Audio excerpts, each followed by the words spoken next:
ઘરમાં રહીને તમે આ હું આદરી છે અને આ મીરાને ને શું સંબંધ છે તારે? સંબંધ? ભૂલી જાજે આને. અરે જુઓ અંકલ, જો મારી વાત સાંભળી લો. હું તમને કહી દેવા માંગુ છું, તમને જે કંઈ પણ જાણ થઈ ગયું ને બધી એક સાથે કહી દો ને મને ખબર પડે. તું બોલ ને, શું શું કીધું છે તે? અરે બધું કહી દીધું છે. ઈ મારો ભાઈ નથી, હું એક્ટર છું. મને પરડે ઉપર પૈસા દઈને અહીંયા લાવ્યો છે. આ તમારી દીકરીને બગાડી જવાનો છે. સાચી વાત છે. ફ્લોપ મને એક્ટર. મને અંકલે જબરદસ્તી બોલાવ્યો છે. જાણી જોઈને નથી કીધું મેં. એટલે જ. અરે પણ ભલે ને એની બેન ન હોય પણ આ દીકરો બહુ ડાયો છો. તું અરે મૂંગી રેને તું આ તારી છોડીને ભગાડવાની ભગાડવા હાટો આવ્યો છે. બગાડો નહીં, લગ્ન કરવા હતું. એક મિનિટ હવે તમે પણ મારો કોઈ પ્લાન નતો ઘરેથી ભાગવાનો. તમને કોણે કહ્યું? એ ભાઈ, આ બધા નાટક હતા. મને તો એમ હતું હમણાં જે વાત કરતો હતો ને કે કેટલો ડાયો છોકરો છે ને તું મારી દીકરીને બગાડવા માટે ઊભો થઈ ગયો. નહોતી ભાગવાની ભાઈ, મારો પ્લાન જ નહોતો આવો કઈ. તો પછી આ કે છે ને તારા પપ્પા ઉઠે છે. અને તમે બે આ ખુસુર ખુસુર શું કરતા હતા વાત આ દાદર પાસે? બધું મેં સાંભળ્યું છે.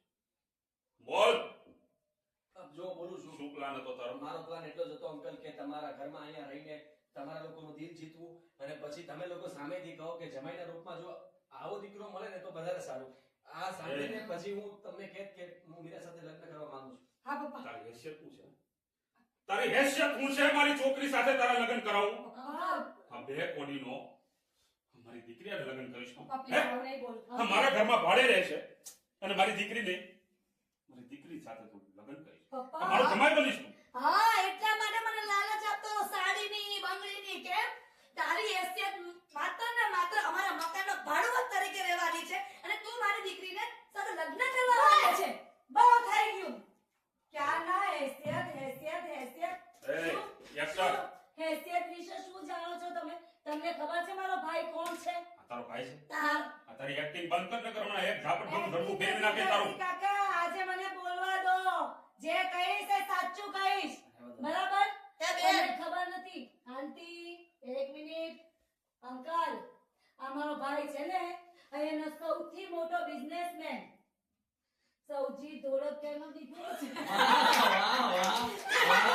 વાહ વાહ વાહ વાહ ઓ વાહ. તમારી દવાઓ ટેબલ પર રાખી છે. બધા માટે જમવાનું બની ગયું છે અને તમારા બધા જ કામ જે તમે જાતે ક્યારે નથી કર્યા મેં કર્યા છે એનું એક લિસ્ટ બનાવીને રાખ્યું છે. ચેક કરી લેજો. જોયું ને? આને કહેવાય સંસ્કારી વહુ. અરે જે સ્ત્રી આ ઘર હંમેશને માટે મેલીને જાય છે એ પણ આ ઘરની કેટલી ચિંતા કરે છે. આ જરા ગોતો કરો. હું હવે હામું જોવે છે. આ તને એટલી ભાન નથી પડતી કે આવી સંસ્કારી વહુ ઘરેથી જાય છે તો એને રોકવાના બદલે તું આને સાથ આપે?